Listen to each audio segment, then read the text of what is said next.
그래서 로마서의 이제 하나님의 의에 대해서는 로마서 1장 18절에 하나님의 진노가 나타났다. 이렇게 해서 1장 18절부터 3장 20절까지가 이제 하나님의 의를 설명하기 위해서 모든 인간은 죄 아래 있다라는 것을 선언하고요.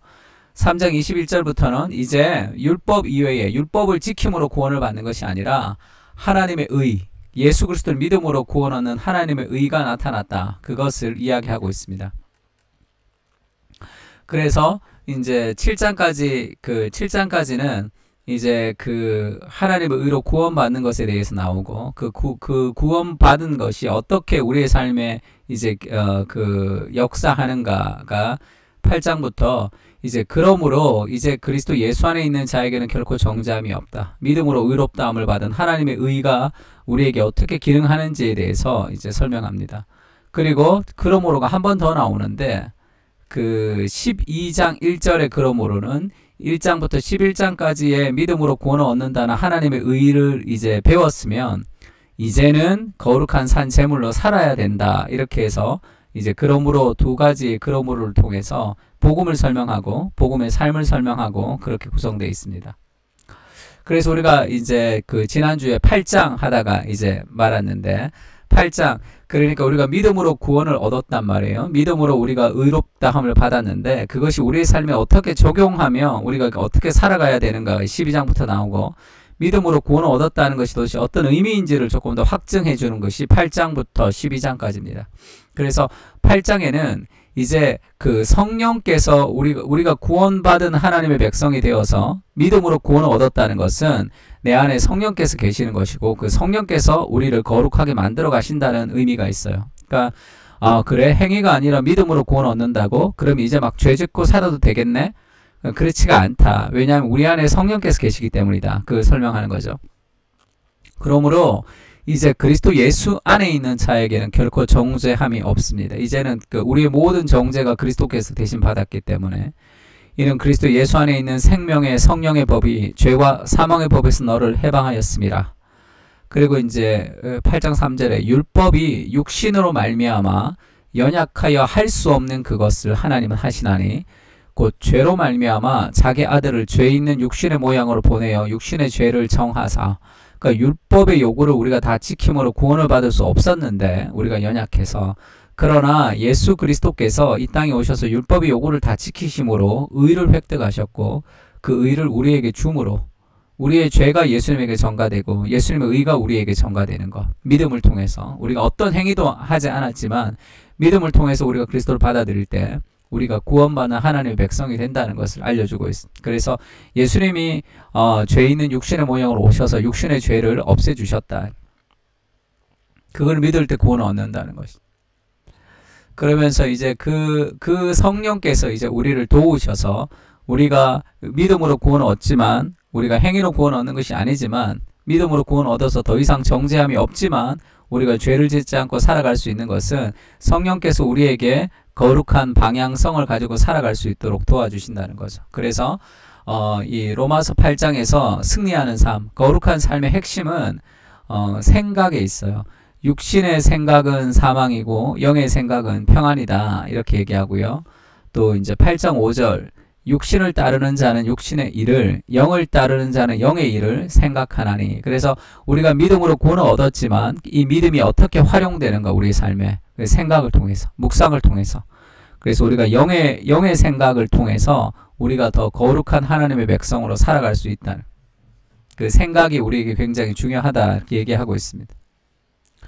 그리고 이제 그 믿음으로 구원 얻은 사람의 특징은 우리 안에 이제 성령께서 우리 안에서 이제 거룩함을 이루어 가시는데 이 성령님을 로마서 8장 9절에는 하나님의 영이다 이렇게 표현하죠.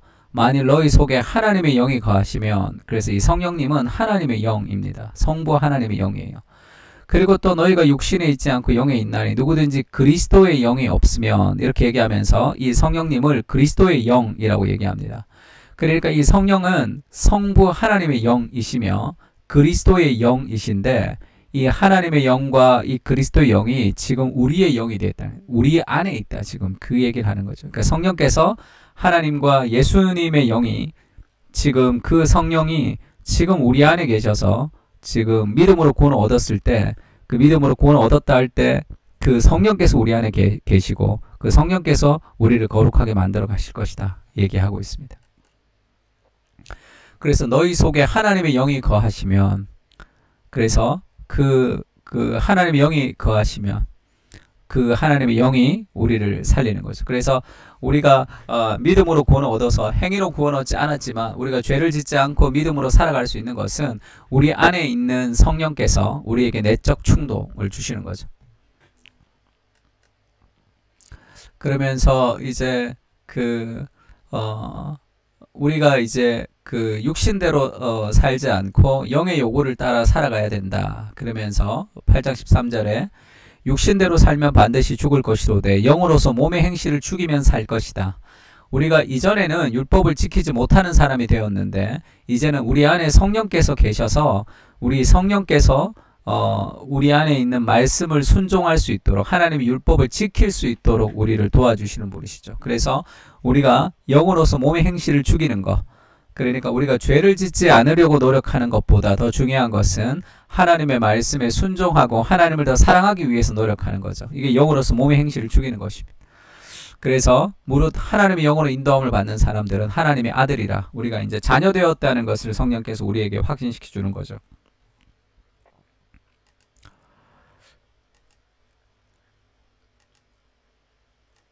그래서 우리가 양자의 영을 받았다. 이제 그 입양이 되어서 자녀의 영을 받아서 우리가 아빠 아버지라고 부르짖느니라. 이것이 우리가 믿음으로 구원받은 사람들이 가지는 특권이죠. 특권. 그래서 이 성령께서도 우리의 연약함을 도우셔서 우리가 마땅히 기도할 바를 알지 못하지만 오직 성령이 말할 수 없는 탄식으로 우리를 위해서 친히 간구하고 계시다는 것. 그리고 모든 것을 합력하여 선을 이루시는 분이 바로 그 성령님, 우리 안에 계신 성령님, 그 하나님께서 모든 것을 합력하여 선을 이루어 가신 우리의 삶 속에 우리를 거룩하게 만들어 가시는, 그래서 결국 우리의 승리의 원동력은 성령을 의지하는 거죠. 성령님을 의지하는 겁니다. 그러니까 이 성령님은 절대 우리를 버리지 않고 떠나지 않고 반드시 이룰 것이라는 것을 하나님이 미리 아신 자들을 또한 그 아들의 형상을 본받게 하기 위해서 미리 정하셨으니 그로 말미암아 형제 중에 맏아들이 되게 하심이라. 미리 정하신 그들을 또한 부르시고 부르신 그들을 또한 의롭게 하시고 의롭다 하신 이를 또한 영화롭게 하셨느니라. 하나님이 태초에 우리를 택하셨고 우리를 부르셔서 우리를 의롭다, 믿음으로 구원을 얻었어요. 그래서 우리가 다 믿음으로 구원을 얻었습니다. 그러면 우리는 반드시 영화롭게 될 것이죠. 하나님 우리를 택하셨고 우리를 부르셨고 우리를 의롭게 하셨어요. 그 하나님 우리를 반드시 영화롭게 하실 것이다. 그것이 성령께서 우리 안에서 그런 확신을 계속 주신다는 거죠. 그러면서 로마서 8장에 이 세 가지 누가가 나옵니다. 누가 우리를 대적할 것이냐, 누가 우리를 대적할 것이냐, 우리를 대적할 수 있는 사람이 아무도 없다는 거죠. 이제는 그리스도의 사랑이 우리에게 있기 때문에 우리를 대적할 사람이 아무도 없다. 그걸 어떻게 알 수 있느냐? 자기 아들을 아끼지 아니하시고 우리 모든 사람을 위하여 내어주시니가 어찌 그 아들과 함께 모든 것을 우리에게 주시지 아니하시겠느냐.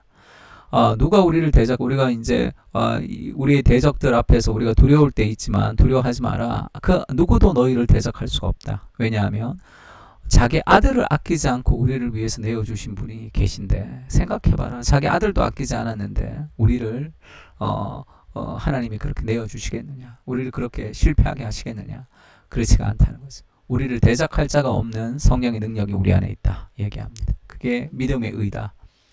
두 번째는 누가 우리를 고발하고 누가 우리를 정죄할 것이냐. 우리를 고발하고 정죄할 수가 없다.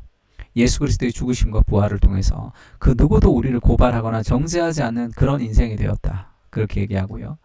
세 번째는 누가 우리를 그리스도 사랑에서 끊겠냐. 그 어떤 것도 그리스도 사랑에서 끊을 수 없는 거죠. 이제 그게 믿음의 의, 구원받은 의입니다.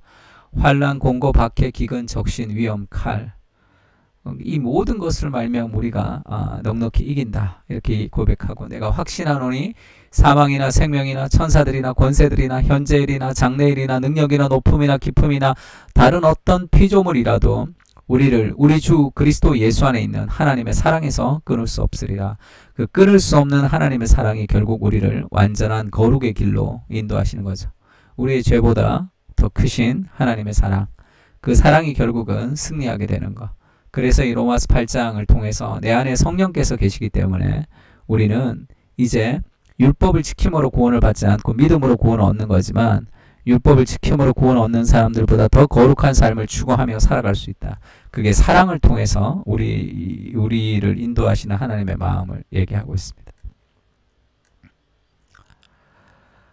그리고 나서 로마서 8장 16절에 우리가 하나님의 자녀이다 라는 것을 얘기하고, 그렇게 이제 로마서가 이제 그 끝이 나고 이제 믿음의 의가, 그 다음에는 이제 율법의 행위가 아니라 믿음으로 구원을 얻는다 했는데, 유대인들은 지금도 여전히 믿음으로 구원을 얻지 않고 율법을 가지고 구원을 얻는다고 생각하는 사람들이 있고, 그래서 그 유대인 중에서 바울같이 믿은 사람도 있지만 그렇지 못한 사람들도 많은 거죠.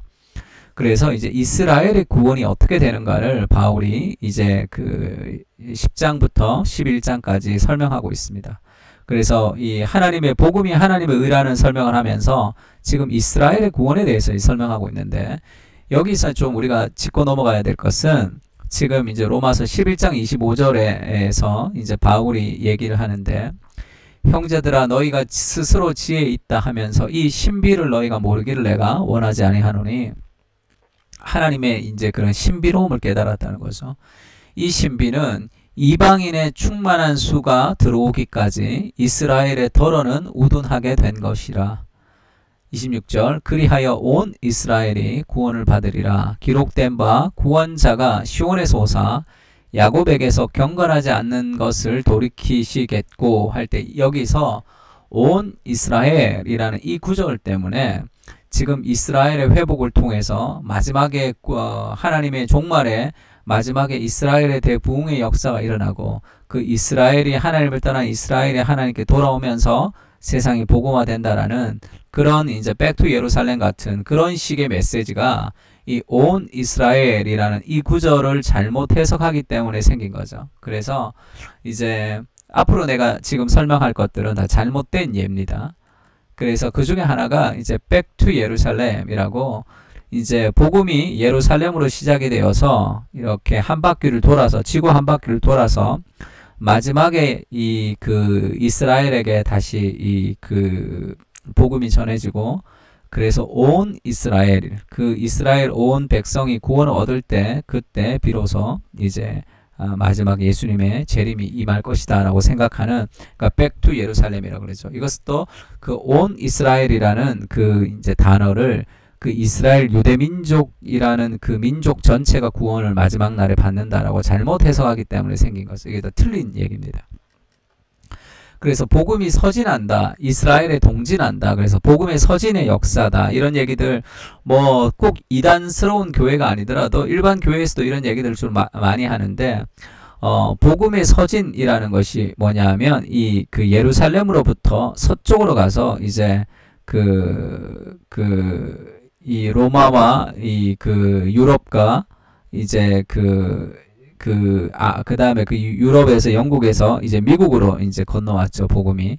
그 미국에서 이제 동양으로 건너와서 이제 일본과 한국에서 이제 중국에서 이제 그 이슬람 1040 윈도우라는 그 40창이라는 그 이제 미종족 지역이 있는 이슬람권을 지나서 예루살렘으로 복음이 한 바퀴 돌면 이제 예수님이 다시 오시고 마지막에 온 이스라엘이 구원을 받을 것이다 라고 생각하는 것이 복음의 서진이라고 얘기합니다.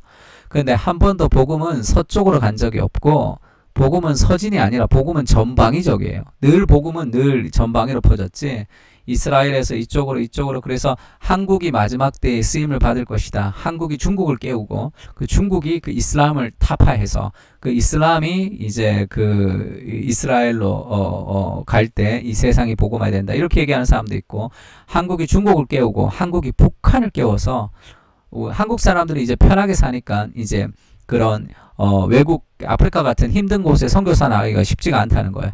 그래서 북한 사람과 중국 사람, 좀 못 사는 그런 사람들이 이제 낙후된 지역에 살아가는 사람들이 복음을 받아들이면서 그 사람들이 이제 그 이슬람을 깨고 그 다음에 그 복음의 전초지가 되어서 세상이 복음화된다, 이렇게 얘기하는 사람들도 있습니다. 그래서 북한 선교를 얘기하는 사람들 중에 이 백투 예루살렘적 방식을 가지고 북한 선교를 얘기하는 사람들도 있어요. 다 잘못된 겁니다. 그래서 마지막 때의 징조가 이스라엘의 회복이다 이렇게 얘기하는 사람들 많죠. 일반 교회도 많은데 이것도 다 잘못된 어떤 하나의 해석에 불과합니다. 그러니까 왜 그렇게 됐냐면 지금 이 온 이스라엘이라는 사람 이것이 마지막 날 이 이스라엘 민족들 한 사람 한 사람 전 이스라엘이 구원을 받는다고 해석을 했기 때문에 그래요. 근데 지금 이것은 좀 문맥도 좀 봐야 되겠지만 쉽게 얘기하면 지금 마지막 때에 어떤 그 이방인의 충만한 수가 이제 들어온다는 거죠. 이 구원받았다는 거예요. 그 이방인의 충만한 수, 그 플로레마라는 이 단어가, 그러니까 이방인의 충만한 수 할 때 이 충만한 수는 이 모든 전 세계 이방인이 아니잖아. 구원받은 이방인의 수를 얘기하는 거죠. 구원받은 이방인의 수가 들어올 때까지 이스라엘이 지금 그 더러는 우둔하게 된 것을 바울이 깨달았고, 그리하여 할 때 그리하여라는 후토스라는 이 그 헬라어가 단어가 쓰였는데 그래도 그리하여라는 번역은 조금 좋은 번역이고 그 전에는 그 후에 이렇게 번역했어요. 이 부사를 후토스라는 부사를 그러니까 그 후에 온 이스라엘이 하니까 이방인의 충만한 수가 들어오고 그 뒤에 지금 지역적 이스라엘 민족이 온 이스라엘이 구원을 받는구나 이렇게 이제 해석하게 되었죠. 한글로 그렇게 번역이 됐기 때문에. 근데 그 후에가 이제 그리하여라고 번역했는데 후토스라는 부사는 그와 같은 방식으로 이렇게 번역할 수도 있어요. 그러니까 이방인의 충만한 숫자가 들어오는 것과 같은 방식으로 온 이스라엘이 구원을 받을 것이다 할 때 지금 이 로마서에서 온 이스라엘, 이 온이라는 것은 한 사람도 빠지지 않는 온을 얘기하는 게 아니고 그러니까 이방인의 충만한 수가 구원받은 이방인의 숫자가 채워지면서 그 다음에 그런 방식으로 구원받은 이스라엘의 숫자가 채워질 것이다. 지금 그래서 이때 온 이스라엘은 이스라엘 중에서 예수님을 영접해서 구원받는 하나님의 사람들이 있을 것이다. 지금 그 얘기를 하는 거죠. 이방인들 중에도 지금 이 충만한 숫자가 들어온다는 것은 이 죽은 사람들부터 이 전 구약과 신약의 모든 구원받은 이방인의 수를 포함하고 있는 의미고 온 이스라엘은 이스라엘 중에서 구원받은 모든 백성들이 이제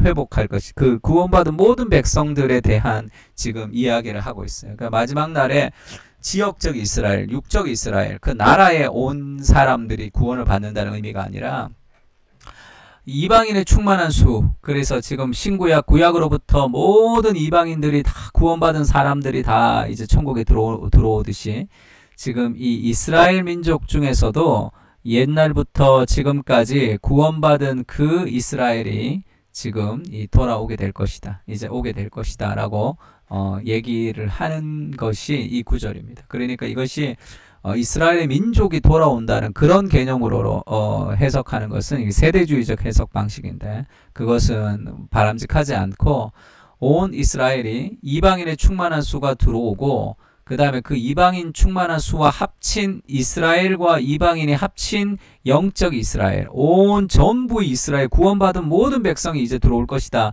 이렇게도 해석하기도 해요. 그러나 지금 이스라엘 구원받은 이스라엘의 사람이든지 아니면 이 이방인과 합친 영적 이스라엘이든지라고 해석을 해야지 이 문맥이 맞지. 이것이 이 지역의 이스라엘에 있는 사람들이 온 이스라엘 사람들이 다 마지막에 회복 있을 것이다 라고 해석을 하게 되면 문맥상 잘 맞지 않단 말이에요. 그러면 저 이방인의 충만한 수가 들어오는 것도 전 세계 이방인이 다 들어온다고 해석을 해야지. 그래서 백투 예루살렘이나 이스라엘의 회복 그렇게 마지막 날에 이스라엘 회복이 되어서 예수님이 오신다는 그런 식의 개념들은 우리가 좀 받아들이기가 쉽지 않습니다. 7년 대환란이 있고 휴거가 있고 이런 개념들도 우리가 좀 받아들이기가 쉽지가 않은 개념이에요. 성경적이지가 않습니다. 그래서 그 이스라엘에 대한 얘기가 있고 그렇게 해서 이제 1장부터 이제 11장까지가 복음이 무엇인지에 대해서 얘기해요. 하나님의 의다, 믿음으로 구원을 얻는다. 그리고 12장부터는 그럼 믿음으로 구원을 얻은 사람은 어떻게 살아가야 되느냐는 거죠. 그래서 그러므로 형제들아 내가 하나님의 모든 자비하심으로 너희를 권하는데 너희 몸을 하나님이 기뻐하시는 거룩한 산 제물로 드리라. 이는 너희가 드릴 영적 예배니라 할 때 이 영적 예배가 이 영적이라는 말도 쓰이지만 이게 로기조마이 이게 로고스 할 때 이 로직 기억할 때 그 논리, 이 지성을 얘기합니다. 그래서 영어 성경에는 이것이 영적 예배가 spiritual service라고도 번역되어 있지만 reasonable service, 이 지성적 예배, 합리적 예배라는 뜻이에요. 이게 뭐냐 하면 지금 1장부터 11장까지의 복음을 다 들었으면 이제 하나님 앞에 우리 인생을 드리면서 거룩한 산 제물로 드리며 살아가는 것이 가장 합리적이다. 합리적. 그리스도의 구원을 받았으면 이제 자기를 위해 살지 않고 그리스도를 위해 살아가는 것이 가장 합리적이다. 우리를 드리며 살아가는 것. 그래서 그렇게 하나님 앞에 우리 인생을 드리는 것이, 그 드리는 삶은 어떤 삶이냐? 이 세대를 본받지 않는 삶이죠. 이 세대와는 좀 다른 하나님의 말씀 뜻 안에 순종하는 삶이죠. 그게 이제 하나님께 우리를 드리는 삶이니까. 마음을 새롭게 함으로 변화를 받아 하나님의 선하시고 기뻐하시고 온전하신 뜻이 무엇이든지 분별하도록 하라. 이 세대를 따르는 게 아니라, 이 세상을 따르는 게 아니라 하나님이 어떤 것을 기뻐하시는지를 따르고 그렇게 살아가고 싶은 삶의 방식을 가지고 살아가는 것. 그게 의인이 믿음으로 말미암아 사는 삶이죠. 그래서 이 믿음으로 말미암은 삶의 12절에는 하나님께 헌신하는 삶, 이 12장 1절에 거룩한 산제물로 하나님께 헌신하는 삶을 살아야 된다. 이게 가장 합리적이다. 두 번째는 세상과 구별되는 삶, 이 세대를 본받지 않는, 이 세상을 따라가지 않는 삶이 의인이 믿음으로 말미암은 삶이죠. 그리고 세 번째는 그러면 우리가 어떻게 구원받은 사람이 어떻게 살아야 될까? 자기 정체성을 세우는 삶인데요. 그것은 12장 3절에 내게 주신 은혜로 말미암아 너희 각 사람에게 말하노니 마땅히 생각할 그 이상의 생각을 품지 말고 오직 하나님께서 각 사람에게 나눠 주신 믿음의 분량대로 지혜롭게 생각하라. 내 삶에 내게 주신 하나님의 삶의 정체성을 가지고 살아가라는 뜻이고요. 그 다음에 네 번째는 그 삶이 하나님께 헌신하고 세상을 따라가지 않고 하나님 앞에 복음의 정체성을 세우면 공동체를 살아가는 삶과 섬기는 삶을 살아가게 됩니다. 그것이 믿음으로 살아가는 삶의 특징이에요. 그렇게 다른 이웃에게 향하는 거죠. 첫 번째는 교회 공동체입니다. 그래서 4절에는 우리는 한 몸의 지체를 가졌으나 모든 지체가 같은 기능을 가진 것이 아니니 이와 같이 우리 많은 사람이 그리스도 안에서 한 몸이 되어 서로 지체가 되었다. 우리가 그리스도의 지체로 이제 한 몸으로, 어떤 사람은 손가락으로, 어떤 사람은 발가락으로, 어떤 사람은 목으로, 어떤 사람은 눈으로, 그렇게 우리가 다른 기능을 가졌다는 거예요. 그러니까 그 기능을 가지고 다른 사람을 섬기며 살아가는 거죠. 그것이 믿음으로 살아가는 삶이죠. 왜냐하면 내가 잘하는 것, 그러니까 내가 가지고 있는 손가락으로서의 기능을 우리가 해야지 온몸이 즐겁잖아. 그래서 우리가 그 공동체와 이웃을 사랑하고 섬기는 삶을 살아갑니다. 만약 교회 안에서 내가 공동체를 섬기지 않으면 내가 할 수 있는 손가락 하나의 역할이 없어지는 거예요. 그래서 온몸이 건강하게 살아가지 못하게 됩니다. 그래서 나는 아무것도 할 수 있는 게 없어요. 저는 조용히 예배만 드리고 싶어요.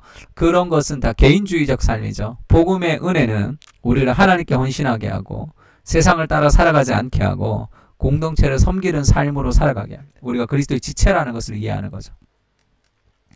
그리고 다섯 번째는 이웃을 향해 사랑하고 섬기는 삶으로 확장되죠. 너희를 박해하는 자를 축복하라. 축복하고 저주하지 말라.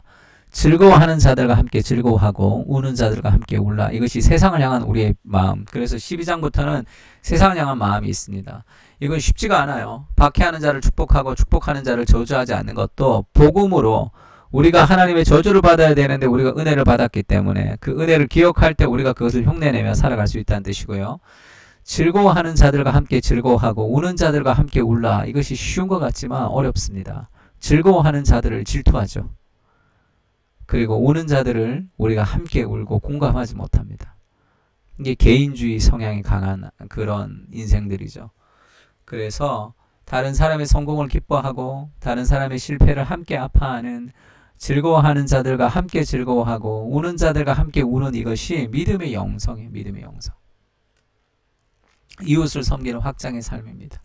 그리고 세상 나라를 섬기는 삶으로 확장되는 거예요. 그러니까 복음은 개인과 관계와 그 다음에 이 교회 공동체와 이웃과 그 다음에 세상까지 확대되는 그런 관계성이 믿음으로 말미암은 믿음의 동기로 살아가는 삶을 얘기하는 거죠.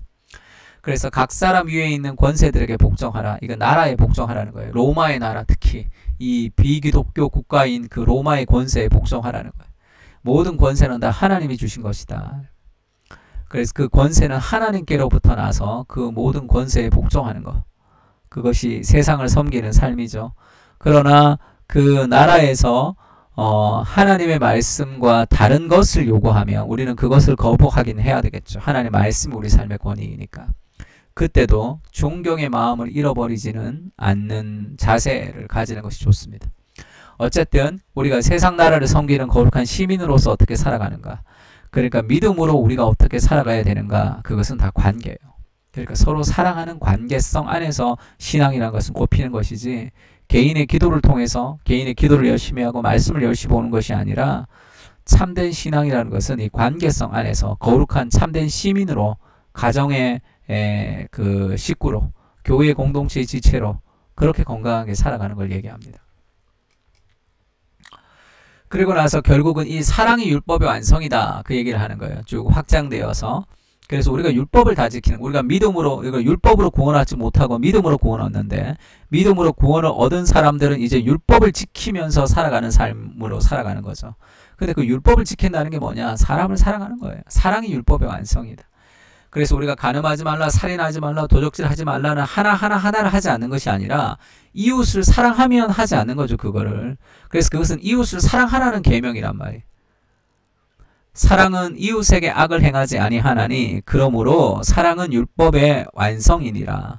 예수 그리스도가 우리를 사랑함으로 율법을 완성해 주셨고, 우리도 결국 이웃을 사랑함으로 우리가 율법을 순종하며 실천하는 하나님의 사람이 되는 거죠. 사랑하지 않는데 그럼 율법을 지키지 않는 거죠. 사랑하지 않으면서 나는 살인하지 않는다, 나는 간음하지 않고, 나는 도둑질하지 않고, 나는 탐내지 않는다, 그것은 종교적인 삶일 뿐입니다.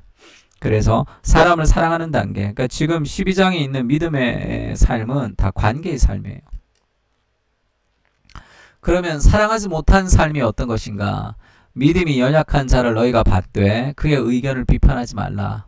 믿음이 연약한 사람을 우리가 받고 그의 의견을 비판하지 않는 것, 이것이 사랑이에요. 이것이 되지 않을 때 사랑하지 못하는 삶이죠. 왜 이런 얘기를 하냐면, 지금 이 당시에는 우상 숭배되었던 고기가 이 시장에 팔렸습니다. 우상에게 제물로 바쳐졌던, 지금도 우리가 뭐 제사 음식 안 먹는 사람이 있죠. 제사 음식에 뭔가 부정 탔다고 해서 잘 안 먹는 사람이 있어요.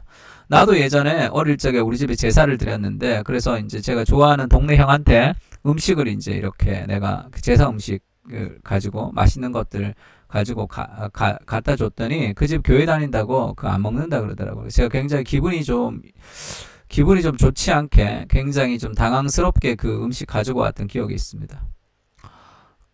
그러면서 이제 그 예수 믿는 사람들이 가지는 그런, 뭐라 그럴까요?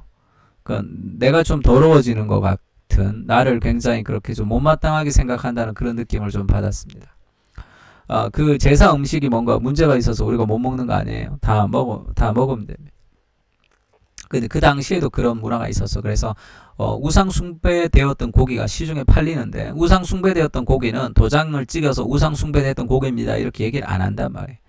그러니까 믿음이 연약한 사람들은 그 고기를 먹으면 뭔가 문제가 생긴다고, 제사 음식 먹으면 뭔가 문제가 생긴다고 생각하듯이, 아니면 절에서 뭐 우리가 절에 갔는데 뭐 스님이 뭐 밥을 줬는데 그 절 음식을 먹으면 무언가 하나님 앞에 뭐 좋지 않은 일이 일어날 것 같은, 믿음이 연약한 사람들은 그렇게 생각할 수 있겠죠. 그래서 그걸 먹지 않았어요. 그걸 비판하지 말라는 거야. 그 믿음이 좋은 사람들은 그거 다 필요 없어, 하나님 주신 거야, 다 먹을 수 있어, 이렇게 먹는단 말이에요. 근데 내가 먹는 것은 내가 먹을 수 있지만, 먹지 않는 사람들이, 믿음이 연약한 사람들을 그 비판하잖아. 아이고 저건 믿음이 없어가지고 아무거나 먹으면 되지, 그러면서 먹지 않는 사람들을 비판하고, 그것은 복음적이지 않다는 거죠. 믿음이 연약한 자를 너희가 받고 그의 의견을 비판하지 말라는 거예요. 그러니까 복음은 내가 맞다고 막 나를 주장하는 것이 아니에요. 그러니까 내가 누군가를 막 가르치는 것이 아닙니다. 사랑하고 용납하는 거예요. 그러니까 만일 음식으로 말미암아 내 형제가 근심하게 되면 이는 네가 사랑으로 행하지 아니함이라. 그리스도께서 대신하여 죽으신 형제를 네 음식으로 망하게 하지 말라. 그런 것으로 사람들을 정죄하거나 그렇게 하지 말라는 거예요. 하나님의 사람들을 서로 사랑하는 것이, 그게 율법의 완성이죠. 믿음으로 구원을 얻어서 우리가 용납받음을 받았는데 왜 우리는 사람들을 판단하고 평가하고 그들에게 이제 우리가 선을 긋고, 그것이 그 믿음으로 살아가지 못하는 삶, 잘못된 삶이라는 거죠. 그러면서 열심히 성경 보고 기도하고 사람을 미워하고 막 그렇게 살아가는 것이 이게 잘못됐다는 거죠. 그러므로 우리가 화평의 일과 서로 덕을 세우는 일을 힘쓰나니, 그러니까 무언가를 자꾸 가르치려고 하지 말고 서로 용납하려고 해야 돼요. 웬만하면 좀 용납해야 됩니다. 사랑 안에서 진리를 말해야 될 때가 있죠. 그러나 그것은 뭐 10번 중에 한 번일까 말까. 화평의 일과 서로 덕을 세우는 일에 힘쓰나니, 또 사랑에서 진리를 말하는 것은 그것은 뭐 평생에 몇 번 없을 수도 있어요.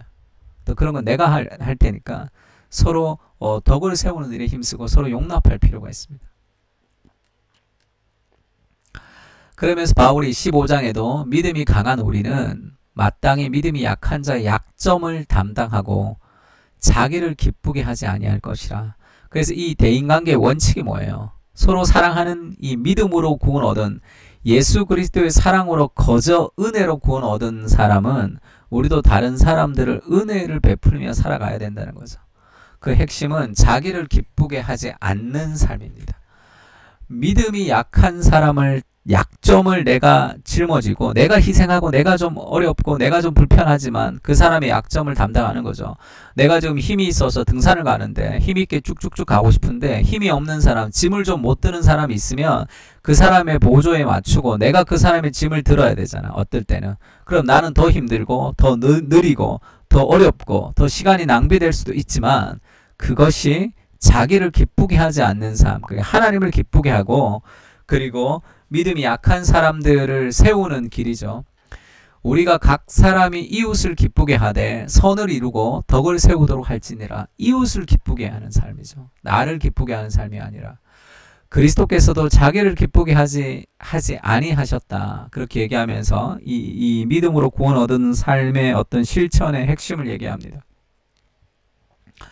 그럼 목사님, 뭐 자기가 기쁘지 않는데 어떻게 남을 기뻐하게 할 수 있습니까? 나는 하나님과의 관계 안에서의 기쁨을 얻는 것이고 누군가의 무엇을 통해서 얻는 것이 아니라, 자기를 기쁘게 하지 않는 삶, 이것이 이 복음이 믿음으로 살아가는 사람들의 삶의 어떤 하나의 모습입니다. 그리고 나서 마지막에 이제 인사하는 거죠. 그러니까 복음은 믿음으로 구원 얻는 것이다. 다 죄인이다. 믿음으로 구원 얻는 것이다.